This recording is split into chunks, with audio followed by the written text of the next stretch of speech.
Quero falar nesse vídeo a respeito da existência de Deus.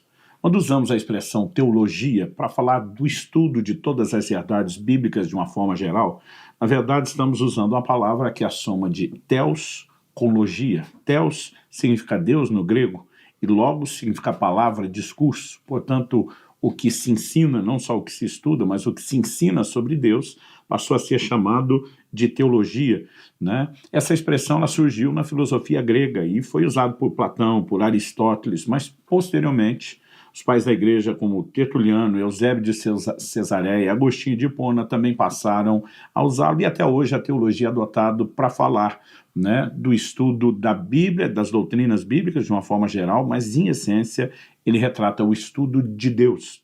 E olhando para a teologia, né, o ensino bíblico sobre a pessoa de Deus, o ponto de partida, né, que acredito precisamos levar em conta diz respeito à existência de Deus.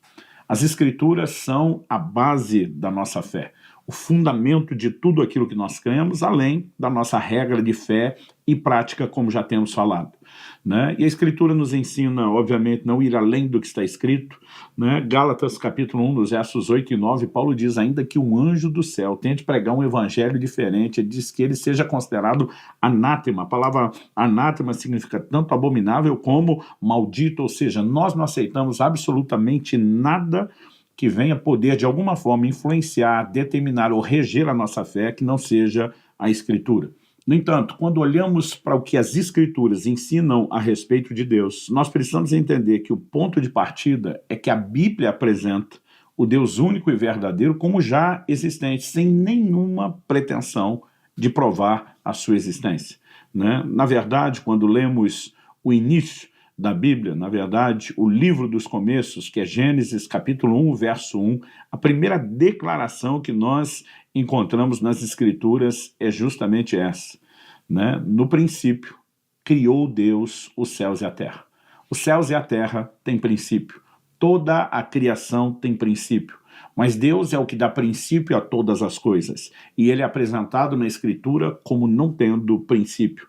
Ele não tem começo, ele não tem fim de dias, e Deus já é introduzido nas Escrituras como o Deus existente. A Bíblia não foi escrita para provar a existência de Deus, ela parte do pressuposto de que o Deus existente é que deu início a todas as coisas. Mas o que a Bíblia nos informa a respeito de Deus? Se o ponto de partida é reconhecê-lo já como existente, e é isso que nós estamos abordando em primeiro lugar, a segunda coisa a ser destacada e enfatizada, né, na sequência é que a Bíblia apresenta Deus como Deus único e verdadeiro. Eu quero tomar alguns versículos que o enfatizam como Deus único e depois alguns versículos que o enfatizam como Deus verdadeiro. No Evangelho de Marcos, no capítulo 12 e no versículo 29, nós vemos que Jesus, indagado por um escriba sobre qual seria o principal de todos os mandamentos, respondeu Jesus, diz o verso 29 de Marcos 12, o principal é: ouve, ó Israel, o Senhor nosso Deus é o único Senhor. Na sequência ele dispara no verso 30, amarás, pois, o Senhor teu Deus de todo o teu coração, de toda a tua alma, de todo o teu entendimento e de toda a tua força. Então a Bíblia diz, o Senhor, nosso Deus, é o único Senhor, né? O próprio Jesus sustenta e enfatiza essa menção, que na verdade é nada mais, nada menos do que uma declaração do Velho Testamento que já constava na lei de Moisés. No Evangelho de João, no capítulo 17 e no versículo 3, nós temos mais uma afirmação apontando para Deus como único. A Bíblia diz, e a vida eterna é essa, que te conheçam a ti, o único Deus verdadeiro, e a Jesus Cristo, a quem enviaste. De novo, palavras do Senhor Jesus, dessa vez ele está orando ao Pai em prol dos seus discípulos, é o que nós chamamos da oração sacerdotal, e Jesus reconhece, né, como o único Deus. Em Romanos, no capítulo 16, no verso 27, Paulo finaliza a epístola aos Romanos com a frase, ao Deus único e sábio, seja dada a glória por meio de Jesus Cristo, pelos séculos dos séculos. Amém. Em 1 Timóteo, no capítulo 1 e no verso 17, o apóstolo Paulo ele se dirige ao seu discípulo com as seguintes palavras, assim ao Rei eterno, imortal, invisível, Deus único, honra e glória pelos séculos dos séculos. Amém. Eu costumo dizer que quando algumas verdades são repetidas, elas passam do nível de informação para ênfase. Na Epístola de Judas, no capítulo único, no verso 25, a Escritura termina dizendo: ao único Deus, nosso Salvador, mediante Jesus Cristo, Senhor nosso, glória, majestade, império e soberania, antes de todas as eras, e agora e por todos os séculos. Aqui, Judas não apenas chama Deus de um único Deus, mas ele fala a respeito dessa majestade, do império, do governo de Deus, da sua soberania. Ele diz, antes de todas as eras, né, antes do começo, agora, ele diz, e por todos os séculos, ou seja, por toda a eternidade. Portanto, a Escritura nos apresenta Deus como o Deus único, mas também o apresenta como Deus verdadeiro. Em João 3,33 lemos, quem todavia lhe aceita o testemunho, por sua vez, certifica que Deus é verdadeiro. Se você olhar os versículos anteriores, a Escritura diz, quem vem das alturas certamente está acima de todos. Quem vem da terra é terreno e fala da terra. Quem veio do céu está acima de todos e testifica o que tem visto e ouvido, contudo ninguém aceita o seu testemunho. Aí eu fazer o testemunho de Cristo, né, como estando numa posição diferenciada do testemunho de um homem qualquer. E a Bíblia diz, quem todavia lhe aceita o testemunho, por sua vez certifica que Deus é verdadeiro. É possível experimentar uma certificação pessoal da veracidade de Deus. Uma certa ocasião eu estava conversando com uma pessoa que se declarou ateu, né? E ele mesmo, curioso, começou a fazer perguntas, a nossa conversa foi se desenvolvendo, e eu lembro que em algum momento eu falei para ele, olha, você tem uma fé admirável. Ele disse, como assim, eu não tenho fé? Eu falei, não, você tem fé. Para você acreditar que Deus não existe, você tem que ter uma fé além do normal. Porque uma coisa é você dizer, se ele existe, eu não tomei conhecimento. A outra é você tentar garantir a não existência de Deus. Inclusive, citei para ele, né, uma declaração que eu li no livro de Watchman Nee, Sentido da Vida. Ele conversando com um ateu, olhou para aquele cara e falou, olha, se você garante que Deus não existe, na verdade você só está me comprovando a existência de Deus. O cara, como assim? Ele falou, não, você é Deus. Você está maluco? Eu não sou Deus, coisa nenhuma. Ele disse, você é Deus. Por quê? O ser que nós cremos e chamamos de Deus, ele transcende o tempo e o espaço. Ele falou, se você falar que se Deus existe, você não tem conhecimento, é uma coisa, mas para você garantir que ele não existe, então você tem que ter vasculhado todos os lugares, né? Agora, porque Deus pode não estar aqui na Terra, mas ele pode estar em outro planeta, ou mesmo ele pode não estar no lugar da Terra que você está, ele pode estar escondido no deserto do Saara, ele pode estar escondido na floresta amazônica. Então você não só tem que vasculhar todos os lugares, transcendendo o espaço, mas você tem que transcender o tempo e vasculhar ao mesmo tempo. Porque senão, enquanto você pode estar rodando procurando Deus, Deus pode estar rodando, fugindo, se escondendo de você. Então, para garantir que Deus não existe, você tem que ter transcendido o tempo e o espaço, vasculhado todos os lugares ao mesmo tempo, garantindo que, de fato, Deus não está em lugar nenhum. E se você tem essa capacidade, o cara diz para ele, então você é Deus. O que o deixou absurdamente confuso na sua lógica. Eu olhei para aquele camarada e falei, não é só o seu esforço de tentar, né, dizer que Deus não existe. Falei, se coloque no meu lado. Falei, eu vou te dar testemunhos. Eu quero falar, nesse momento, só dos milagres de cura que eu, minha mulher e meus filhos já experimentamos na nossa casa servindo a Deus. Falei, eu vou te dar o nome e o telefone de cada um dos médicos da cidade que nos acompanhou, né? Você conhece o nome das pessoas na cidade, eu te dou o contato e você checa e pergunta para eles se é verdade, né? Falei, à exceção de um deles, que é cristão, congrega na minha igreja, mas tem todos os exames para te comprovar, os outros nem necessariamente partilham da mesma fé, mas eles vão te testemunhar o que aconteceu. E quando eu fui descrevendo, dando o nome, ele falou, meu amigo, no seu lugar até eu acreditava. Então, a Bíblia fala sobre essa capacidade de pessoalmente checar. Mas antes de entrar nesse aspecto que diz respeito ao conhecimento de Deus, eu quero terminar, né, de fundamentar a declaração de Deus como verdadeira a partir das Escrituras. Em 1 Coríntios, no capítulo 8, a partir do versículo 4 até o 8, a Bíblia diz, no tocante à comida sacrificada a ídolos, sabemos que o ídolo de si mesmo nada é no mundo e que não há senão um só Deus. Porque ainda que há também alguns que se chamem Deus, ou na verdade são chamados pelos outros, quer no céu ou sobre a terra, como há muitos deuses e muitos senhores, todavia para nós há um só Deus, o Pai de quem são todas as coisas e para quem existimos, e um só Senhor Jesus Cristo, pelo qual são todas as coisas e nós também por ele. Entretanto, não há esse conhecimento de Deus em todos, porque alguns, por efeito da familiaridade até agora com o ídolo, ainda comem dessas coisas como que a eles sacrificados, e a consciência destes, por ser fraca, vem a contaminar-se.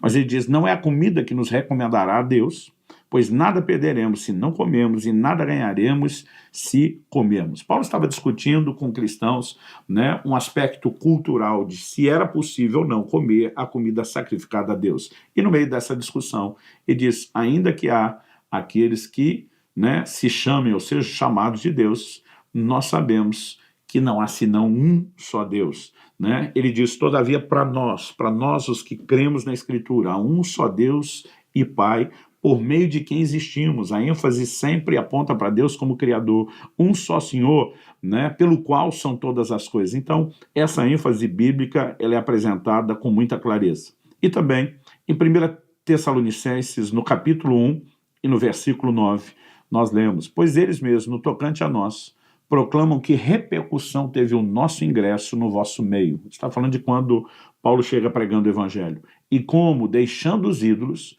vos convertestes a Deus, para servirdes o Deus vivo e verdadeiro, e para aguardardes dos céus o seu Filho, aquele que ressuscitou dentre os mortos, Jesus, que nos livra da ira vindoura. Então, quando olhamos para a palavra de Deus, obviamente existe toda essa ênfase de um Deus único, de um Deus verdadeiro. Já falei em primeiro lugar, o ponto de partida, a Bíblia não argumenta sobre a existência de Deus, apresenta ele como fato e a sua existência, determinando a existência de todas as outras coisas, mas a Escritura que rege a nossa fé o apresenta como Deus único e verdadeiro. Em terceiro lugar, eu quero destacar aqui a questão do conhecimento de Deus. Adiantei no tópico anterior, né, que podemos entrar nesse aspecto de um conhecimento pessoal. Às vezes as pessoas perguntam, Deus é cognoscível ou incognoscível? Né? A palavra cognoscível é conhecível, é a capacidade de ser conhecido. Né? E a resposta certa não é se Deus é um ou outro. Né? A resposta certa é a gente ter que admitir os dois. Ele é tanto um quanto o outro. Luciano, como é possível tanto uma como outra coisa? Ou ele é alguém que pode ser conhecido, ou ele é alguém que não pode ser conhecido. Não, eu quero te mostrar que ele pode ser conhecido, no entanto, ele não pode ser conhecido na sua plenitude. Então, as duas declarações se aplicam a ele e elas, na verdade, acabam se tornando complementares e não divergentes. Então, nós podemos dizer que a cognoscibilidade, a capacidade de conhecer a Deus, está ligada à sua pessoa. Sua pessoa pode ser conhecida. Mas a incognoscibilidade, a incapacidade de conhecê-lo, está ligada à sua infinitude, né? E, obviamente, também à limitação do entendimento humano, que, obviamente, não consegue alcançar e abranger essa infinitude. Então, vamos começar sobre a capacidade de Deus ser conhecido, não só a capacidade, como a sua vontade, o seu desejo, né? A declaração bíblica de que isso é possível. No livro de Romanos, no capítulo 1, nós lemos a partir do verso 18, a ira de Deus se revela do céu contra toda a impiedade e perversão dos homens que detêm a verdade pela injustiça. Porquanto o que de Deus se pode conhecer é manifesto entre eles, porque Deus lhes manifestou. Então deixa eu fazer uma pausa aqui no verso 19. Portanto, o que de Deus se pode conhecer, nem tudo, mas uma parte de Deus se pode conhecer. O que de Deus se pode conhecer é manifesto. A palavra manifesto significa revelado. Significa que Deus decidiu que isso não permaneceria oculto. É manifesto entre eles porque Deus lhes manifestou. Há uma disposição de Deus de se revelar. Verso 20. Porque os atributos invisíveis de Deus, assim como o seu eterno poder, como também a sua própria divindade, claramente se reconhecem desde o princípio do mundo, sendo percebido por meio das coisas que foram criadas. De novo, a Bíblia não tenta bater no início de Deus. Ela apresenta Deus como autoexistente, eterno no sentido pleno da palavra, sem começo e nem fim, e como sendo aquele que deu início a todas as coisas. né? Então, o texto diz assim, que essas coisas são percebidas por meio das coisas que foram criadas, seus atributos. Em função disso, o apóstolo termina o verso 20 dizendo, tais homens são, por isso, indesculpáveis, porque tendo conhecimento de Deus, não o glorificaram como Deus. Esse tendo conhecimento, ele está dizendo, o testemunho de Deus está aí, a capacidade de reconhecer a existência do Deus Criador, que dá início a todas as coisas, está aí.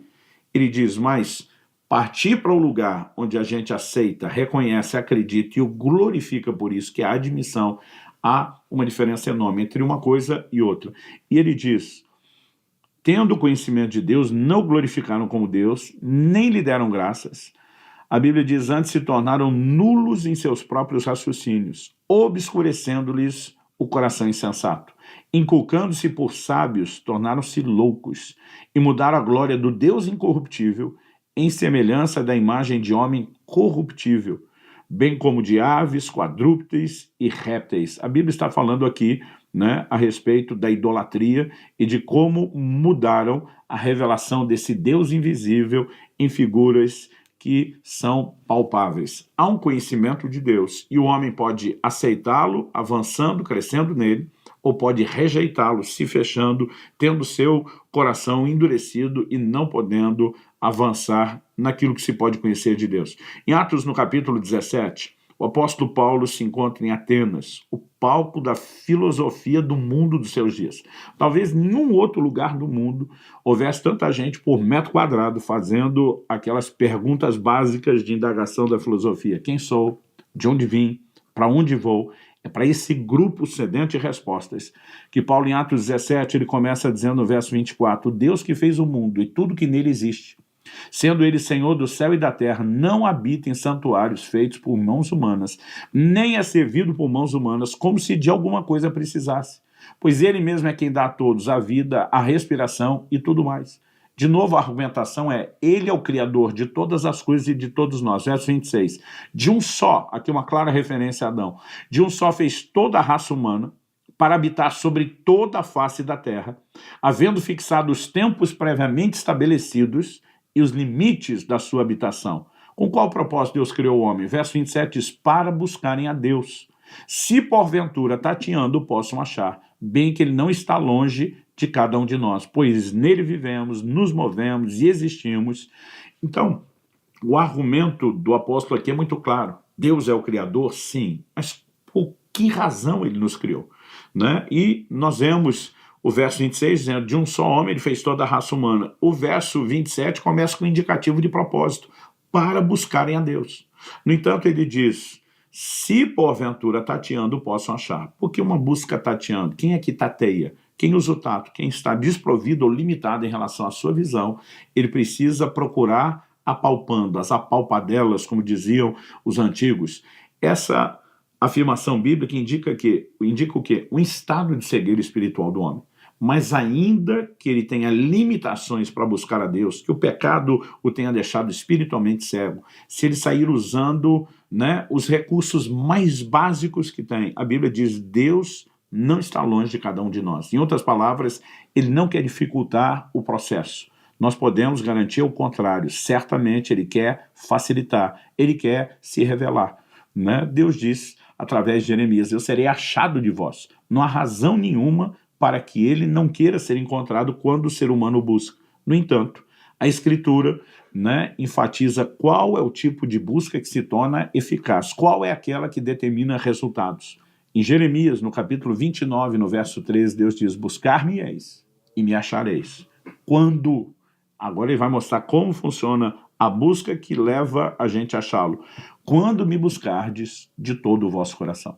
Muitas vezes os homens não têm empenhado o coração, não têm se disposto a reconhecer a Deus, a de fato desejar a Deus, né? E muitas vezes alegam estar buscando, quando de fato não se empenharam nessa busca, e essa é a razão pela qual não acabam encontrando resultado. Sempre que há alguém temente a Deus, com sede de Deus, disposto a encontrá-lo. E nós temos testemunhos nas Escrituras, como, né, o de Cornélio, em Atos capítulo 10. A Bíblia fala que ele era um homem piedoso, ele era temente a Deus, ele fazia orações, ele praticava esmolas. Nós sabemos que as pessoas não são salvas por obras, mas muitas vezes essas pessoas estão procurando, né, fazer as boas obras. De alguma forma, isso pode ser o reflexo de um coração que está tentando entender, conhecer, né, conectar-se com Deus. E a Bíblia diz que um anjo de Deus acaba aparecendo para Cornélio, né? Mas a salvação não é oferecida pelas suas obras. O anjo diz, olha, você precisa mandar alguém até Jope, 60 quilômetros de distância. Vá na casa tal, na rua tal, no endereço tal, e procure por um homem chamado Pedro. Ele vai te dizer palavras mediante as quais será salvo você e toda a sua casa. Deus, naquele momento, está procurando se revelar a um homem cujo coração está se voltando totalmente a ele. Nós temos testemunhos de pessoas em todas as culturas e religiões, pela sinceridade do coração, pelo anseio do coração, ainda que estivessem cegas, apalpando, sem entender direito como processar essa busca, tem tido testemunhos semelhantes, né, ao de Cornélio. Deus acaba se revelando àqueles que o buscam de todo o coração. Não existe uma alternativa ao Evangelho. Nessa revelação, Deus vai apontar o Evangelho, Deus vai indicar quem prega o Evangelho, para que por meio do Evangelho proclamado, essas pessoas sejam não apenas salvas, mas possam conhecer a Deus. Bom, então, diante da pergunta, Deus pode ser conhecido ou não, dissemos os dois. Dissemos que a possibilidade de ser conhecida está ligada à sua pessoa, mas a incapacidade de conhecê-lo está ligada à sua infinitude, ou seja, é impossível conhecer um ser infinito como Deus, com capacidades finitas como a nossa mente e o nosso entendimento. Então, conhecê-lo no sentido pleno da palavra, né? Não hoje, não agora, isso não está ao nosso alcance. E algumas declarações da Escritura a respeito de Deus, mostrando Deus como um ser imensurável. Uma delas está no Salmo 145, 3. O texto diz, grande é o Senhor e muito digno de ser louvado. A sua grandeza é insondável. Né? Eu acho impressionante essa declaração da Escritura, dizendo que Deus de fato é insondável. Né? É impossível esgotá-lo. Né? É impossível conhecê-lo de forma plena, né? No sentido completo da palavra. Em Isaías, no capítulo 40, e no verso 28, nós lemos, será que você não sabe? Nem ouviu que o eterno Deus, o Senhor, o Criador dos confins da terra, nem se cansa, nem se fadiga, a sabedoria dele é insondável. O Salmo 147, 5 diz, grande é o Senhor nosso e muito poderoso, o seu entendimento não se pode medir. Então, olhando para essas declarações das Escrituras, evidentemente, né, nós temos afirmações de um Deus que é imensurável, né, de um Deus que não pode ser conhecido. Em Romanos, no capítulo 11, no verso 33, a Escritura diz, ó profundidade da riqueza, tanto da sabedoria como do conhecimento de Deus. Quão insondáveis são os seus juízos e quão inescrutáveis os seus caminhos. Né? De novo, profundidade da riqueza, da sabedoria, mas do conhecimento de Deus. É algo tão profundo que a Bíblia diz, seus juízos são insondáveis. Né? Os seus caminhos são inescrutáveis, ou seja, aquilo que não pode ser compreendido, que não pode ser alcançado, averiguado, esgotado. Então nós temos essas declarações repetidas, recorrentes da Escritura. Temos também afirmações bíblicas, não só de um Deus que é imensurável, como também de pensamentos que nós não alcançamos. Isaías 55, 8 e 9, nós temos a clássica afirmação. Deus diz, porque os meus pensamentos não são os vossos pensamentos, nem os vossos caminhos, os meus caminhos, diz o Senhor. Porque assim como os céus são mais altos do que a terra, assim são os meus caminhos mais altos do que os vossos caminhos, e os meus pensamentos mais altos do que os vossos pensamentos. Em Jó, no capítulo 36 e no verso 26, o livro de Jó também nos fala da crise de uma pessoa que não consegue entender Deus e pode julgá-lo de uma forma muito equivocada. Jó 36, 26 diz, eis que Deus é grande e não o podemos compreender. O número dos seus anos não se pode calcular. No Salmo 139, 6 nós lemos, tal conhecimento é maravilhoso demais para mim, é sobremodo elevado, não o posso atingir. Em 1 Coríntios, no capítulo 2, no verso 14, a Bíblia diz que o homem natural, psíquico, não pode entender as coisas do espírito, porque para ele são loucura. A palavra psíquico é o homem do psique, entregue à sua mente, à sua razão. Por que ele não pode entender as coisas com a mente? Porque a Bíblia diz, elas se revelam, elas se discernem espiritualmente. No entanto, a pergunta é, né, Deus será para sempre, né, incognoscível, nós jamais poderemos conhecê-lo? Isso é algo que não podemos dizer com certeza. Em 1 Coríntios 13, de 9 até o 12, o apóstolo Paulo afirma, porque em parte conhecemos, em parte profetizamos. E diz, quando, porém, vier o que é perfeito, então o que é em parte será aniquilado. Então essa coisa de conhecer em parte, a Bíblia diz, será aniquilado. Ele diz, quando eu era menino, falava com menino, sentia com menino, pensava com menino, mas quando cheguei a ser homem, desisti das coisas próprias de menino, ou seja, há um avanço e não um retrocesso. No 12 ele diz, porque agora vemos como em espelho, obscuramente, sem clareza, lembrando que o espelho deles não tinha exatidão de reprodução de imagem que o nosso espelho de vidro tem. O deles era o de bronze batido, então a imagem ficava distorcida. Mas ele diz, então veremos face a face. Agora conheço em parte, então conhecerei, como também sou conhecido. Como somos conhecidos por Deus, no sentido pleno.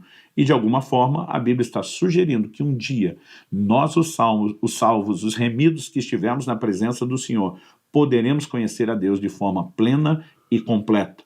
Né? Não sei se isso significa uma capacidade de entendê-lo imediatamente após entrarmos na sua presença ou porque temos uma eternidade para buscar esse conhecimento de Deus, mas fato é que no sentido pleno isso hoje não é possível e temos a esperança, né, de que haverá um avanço. Isso a Bíblia de fato confirma que nós conheceremos mais do que podemos conhecer hoje.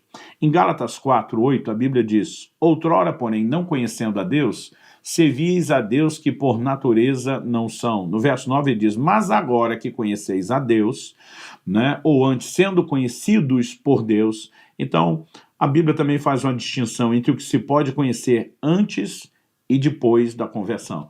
Antes da conversão, nós vemos o Espírito Santo trabalhando no coração do homem para que ele possa se arrepender e avançar para aquela experiência mínima, básica em Deus. Mas depois disso, em 1 Coríntios, o mesmo texto que fala da incapacidade de, com a nossa mente, compreendemos.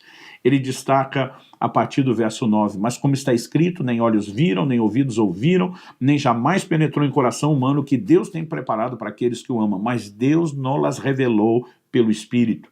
Né? A Bíblia diz no verso 12 que não temos recebido o Espírito do mundo, e sim o que vem de Deus, para que conheçamos o que por Deus nos foi dado gratuitamente. Então há uma distinção entre antes da conversão e depois, do nível de conhecimento que podemos ter e avançar. Mas certamente o Deus existente, o Deus único e verdadeiro, ele é cognoscível, ele é capaz de ser conhecido ainda que de forma limitada, dada a sua infinitude. E isso é a razão pela qual nós existimos e nós devemos nos empenhar em buscar esse conhecimento.